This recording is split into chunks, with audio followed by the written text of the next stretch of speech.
भारत के पश्चिम में एक गांव था, सोनंद, जहां भोला और सीमा रहते थे।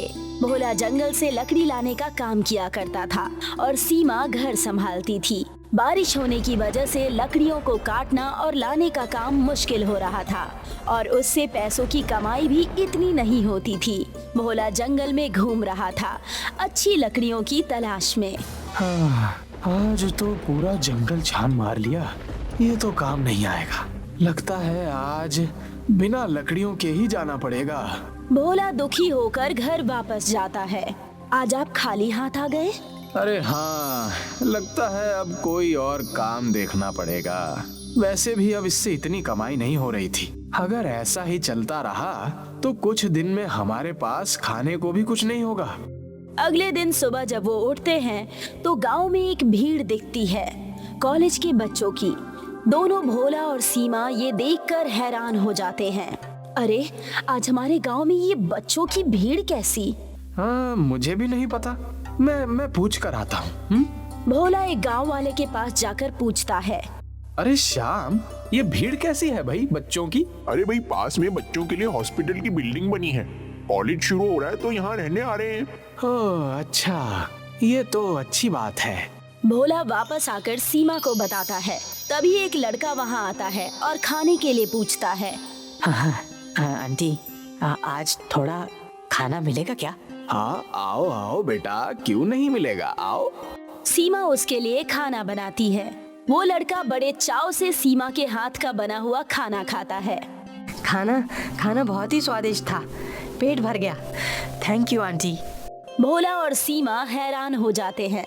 अरे बेटा, पैसे क्यों दे रहे हो? ये लीजिए आंटी, वैसे भी हॉस्टल का खाना बच्चे कम ही खाते हैं। हो सकता है मैं रोज आ जाऊं। ये कहकर वो वहाँ से चला जाता है। दोनों बहुत खुश होते हैं। अरे भाई सीमा, क्यों ना हम बच्चों को खाना खिलाने का काम शुरू कर दें? अब तो यहाँ बहुत बच्चे भी हैं। ये तो आपने बहुत अच्छा सोचा। इससे हमारी पैसों की तंगी की समस्या भी ठीक हो जाएगी। दोनों ये काम शुरू कर देते हैं। वो खाना बनाते हैं और बाहर बोर्ड पर लिख देते हैं कि यहाँ खाना मिलता है सिर्फ 50 रुपए में। ये बोर्ड देखते ही बच्चों की भीड़ उमड़ पड़ती है। बच्चों को अपने घर में ही बिठाकर घर की तरह खाना परोस के खिलाया जाता है। बच्चों को ये बड़ा अच्छा लगता था। बहुत बच्चे आते हैं वहाँ, लेकिन उनके पास इतने लोगों को खिलाने के लिए ना बर्तन होते हैं और ना ही खाना बनाने की सामग्री। इसीलिए हर बार उनको कई बच्चों को मना करना पड़ता था। ये देखकर बच्चों को अच्छा नहीं लगा, लेकिन इससे कई ज्यादा बुरा सीमा और भोला को लग रहा था। उसी दिन वहाँ एक ऋषि आए खाना खाने। भोला और सीमा ने उन्हें बिठाया और अपना स्वादिष्ट भोजन खिलाया। ऋषि ने बड़ी चाव से खाया और खाने के बाद कहा, खाना बहुत अच्छा था। कहो बेटी, क्या चाहिए तुम्हें? ऐसी तो कोई कमी नहीं है गुरुजी, लेकिन एक समस्या जरूर है। हमने बच्चों को खाना खिलाने का काम शुरू किया है, लेकिन अभी हमारे पास इतना पैसा नहीं है कि बर्तन और ज्यादा सामग्री ला सके। बोला, जंगल में एक जगह जहाँ एक खास सोने का नमक रखा है, अगर तुम उसे खोज कर ला सकते हो तो ले आओ और उसको अपने खाने में थोड़ा मिला दिया करो। तुम्हें कभी खाने की कमी नहीं होगी बेटा, और तुम्हारा खाना खत्म नहीं होगा कभी भी। दोनों बहुत खुश हो जाते हैं। लेकिन उसे लाना और पाना इतना आसान नहीं है, जान की जोखिम भी हो सकती है। आप बताइए गुरुजी, मैं कोशिश करूंगा। अगर मेरी एक कोशिश से बच्चों को खाना और हमारा गुजारा हो सकता है तो क्यों नहीं? गुरुजी ने भोला को सब बताया, उस तक जाने का रास्ता और बचकर आने का भी। मैंने तुम्हें सब बता दिया है, लेकिन अब तुम्हारी जान तुम्हारे हाथ में है। तुम्हारी एक चूक तुम्हारी जान ले सकती है। बहुत बहुत धन्यवाद आपका गुरुजी मार्गदर्शन के लिए। आपके आशीर्वाद से मैं जरूर सफल रहूंगा। भोला अगली सुबह जंगल के लिए निकल जाता है। जैसे ही वो गुरुजी के बताए हुए रास्ते में जाता है, वहाँ के पौधे बदलने लगते हैं। यहाँ पौधे कोई लाल तो कोई पीले अलग रंग के होते हैं। भोला थोड़ा डरने लगता है। लेकिन साथ में उसे आश्चर्य भी होता है इस अलग दुनिया को देखकर।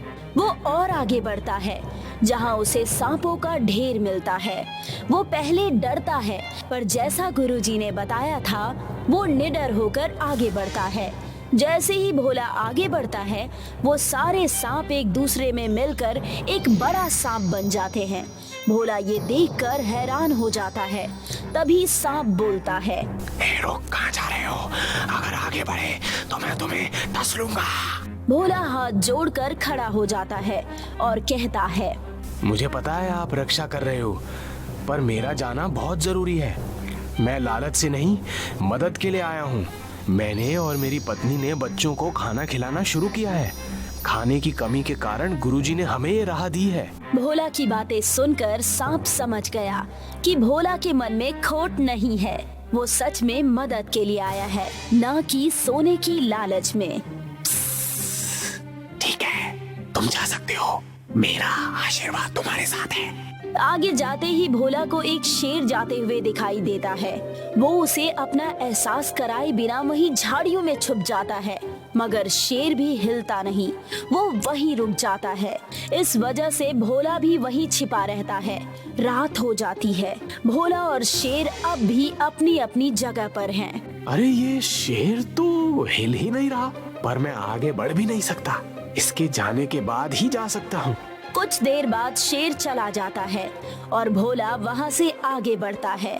अंधेरा होने के कारण भोला को कुछ दिखाई नहीं देता, तो वो रात वहीं गुजारने का तय करता है। यहाँ सीमा का टेंशन के मारे बुरा हाल हो रहा है। वो लगातार भगवान से प्रार्थना कर रही है।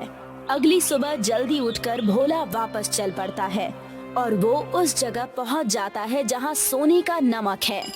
उसे गुरुजी की बात याद आती है। तुम्हें वहाँ बहुत सारा सोना दिखेगा। तुम्हें बहकना नहीं है, तुम्हें बस एक छोटे डिब्बे में उसे लाना है। वो हैरान हो जाता है। इतना सारा सोना भोला ने कभी नहीं देखा था एक साथ। तभी वो जेब से एक छोटी सी डिब्बी निकालता है और थोड़ा सा सोना उठा के डिब्बी में रख लेता है। जैसे ही वो डिब्बे में सोना रखता है वो नमक बन जाता है, जिसमें अब कोई चमक नहीं है।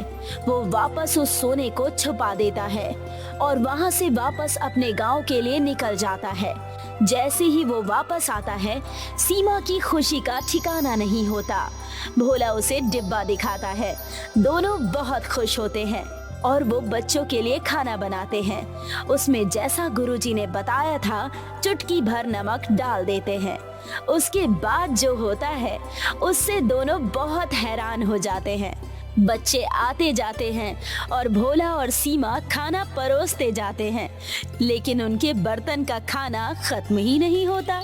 दोनों के खाने के चर्चे पूरे गांव में फैल जाते हैं और हॉस्टल की तरफ से उन्हें मेस खोलने का निमंत्रण आता है।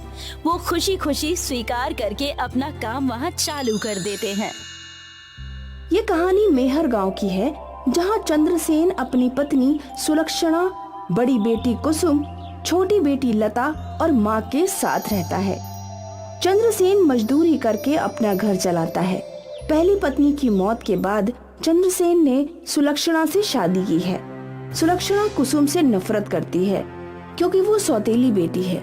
सुलक्षणा अपने पति की गरीबी से तंग आकर अमीर बनने की जुगत में एक तांत्रिक से बात करती है। तांत्रिक उसका काम करने के लिए मानव बलि मांगता है। सुलक्षणा, जो पहले ही कुसुम को रास्ते से हटाना चाहती है, वो उसकी बलि के लिए तैयार हो जाती है। सुलक्षणा की ये बात कुसुम छुपकर सुन लेती है, लेकिन डर के कारण किसी से बता नहीं पाती। सुलक्षणा मंदिर के बहाने कुसुम को अपने साथ ले जाती है। कुसुम अपनी माँ सुलक्षणा के साथ माता के मंदिर आती है। सुलक्षणा तांत्रिक का इंतजार करती है। तब तक कुसुम देवी माता को अपने मन की पीड़ा बताती है। हे देवी, मुझे जन्म देने वाली माता तो भगवान को प्यारी हो गई और सौतेली माँ मेरी बलि देना चाहती है। मुझे बचा लो, मेरी रक्षा करो माता। कुसुम, इधर आओ। उधर खड़ी होकर क्या कर रही थी? अपनी माँ को याद कर रही थी। तुम्हारी माँ तो मर चुकी है, चलो मेरे साथ। सुलक्षणा कुसुम को लेकर मंदिर के बाहर आती है, जहाँ एक नारियल का पेड़ लगा है। सुलक्षणा उसी पेड़ के नीचे खड़ी होकर तांत्रिक को फोन लगाती है। तभी एक बड़ा सा नारियल पेड़ से सुलक्षणा के सर पर गिरता है। सुलक्षणा के सर से खून निकलने लगता है और वहीं बेहोश हो जाती है।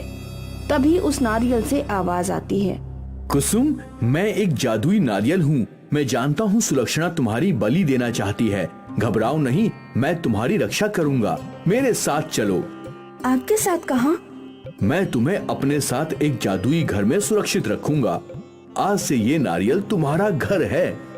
नारियल अपना आकार बड़ा करके एक सुंदर घर के रूप में परिवर्तित होता है।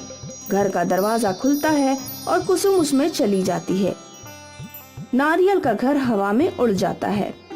सुलक्षणा घर आकर कुसुम के गुम हो जाने की झूठी खबर बताकर रोने का नाटक करती है। चंद्रसेन सुलक्षणा की बातों पर विश्वास कर लेता है, लेकिन दादी संदेह प्रकट करती हैं। सुलक्षणा, मुझे तुम्हारी बातों पर विश्वास नहीं होता। कुसुम मंदिर से कैसे गुम हो सकती है? आप तो हमेशा मुझ पर शक करती हैं, सौतेली माँ का ताना देती हैं। चंद्रसेन पुलिस में शिकायत करने जाता है। तांत्रिक ने सुलक्षणा के लिए काले जादू की चौकी बिठा दी है। अगर उसे मानव बलि नहीं मिली तो काले जादू का उल्टा असर होने लगेगा। हे भगवान, अब मैं क्या करूं? मुझे तो कुछ समझ नहीं आ रहा। मैं तांत्रिक को बलि के लिए क्या दूं? कुसुम नारियल के शानदार घर में है। इस जादुई घर में सुख सुविधा के सारे सामान हैं। फिर भी कुसुम खुश नहीं लगती। ये देखकर जादुई नारियल घर पूछता है, क्या बात है कुसुम, तुम्हें ये घर पसंद नहीं आया? मैं इस घर में बहुत अकेली हूँ। तुम अपने घर से यहाँ किसको बुलाना चाहती हो? सौतेली माँ को या डरपोक पिता को? मैं अपनी दादी को यहाँ बुलाना चाहती हूँ। वो मेरा बहुत ख्याल रखती हैं। जादुई नारियल के चमत्कार से वहाँ दादी प्रकट होती हैं। दोनों खुश होकर एक दूसरे के गले लगती हैं। बेटा कुसुम, तुम यहाँ, और ये घर किसका है? दादी, ये मेरा घर है। क्या ये तुम्हारा घर है? हाँ दादी, ये सब जादुई नारियल का चमत्कार है। अब ये मत पूछिएगा कि जादुई नारियल कौन है। ये सब मैं आपको बाद में बताऊंगी। चलिए, अभी मैं अपना घर दिखाती हूँ। चंद्रसेन के घर से उसकी माँ भी अचानक गायब हो जाती है। वो समझ जाता है कि इसके पीछे सुलक्षणा का हाथ है। इस बात को लेकर चंद्रसेन और सुलक्षणा में झगड़ा होता है। मुझे शक नहीं, विश्वास है कि तुमने मेरी बेटी कुसुम को कहीं गुमा दिया है। अब मेरी माँ भी गायब है। हाँ हाँ, इस घर की बर्बादी के लिए मैं ही जिम्मेदार हूँ। जब से कुसुम गायब हुई है, मेरी नौकरी चली गई। हम एक एक पाई पाई को मोहताज हो गए हैं। अगर तुम मुझे ऐसे ही परेशान करते रहोगे तो मैं भी अपनी बेटी को लेकर मायके चली जाऊंगी। सुलक्षणा अपनी बेटी लता को लेकर गुस्से में अपने कमरे में चली जाती है। कुसुम अपनी दादी के साथ नारियल के घर में खुश है। अब वो चमत्कारी नारियल से एक और चीज मांगती है। चमत्कारी नारियल, इस घर में मुझे स्वर्ग जैसा सुख मिलता है, लेकिन मैं तुमसे एक चीज और चाहती हूँ। बताओ कुसुम, और क्या चाहिए तुम्हें? मेरी दादी की इच्छा है कि हम दोनों कुछ काम करके पैसे कमाएं। इसके लिए हमारी मदद करो। बस इतनी सी बात। मैं तुम्हारे लिए इस चमत्कारी नारियल से नारियल पानी की व्यवस्था कर देता हूँ। तुम दादी के साथ शुद्ध नारियल पानी बाजार में बेच सकती हो। इससे तुम्हें बहुत आमदनी होगी। जादुई नारियल के चमत्कार से कुसुम के नाम से नारियल पानी के पैकेट बनकर तैयार हो जाते हैं।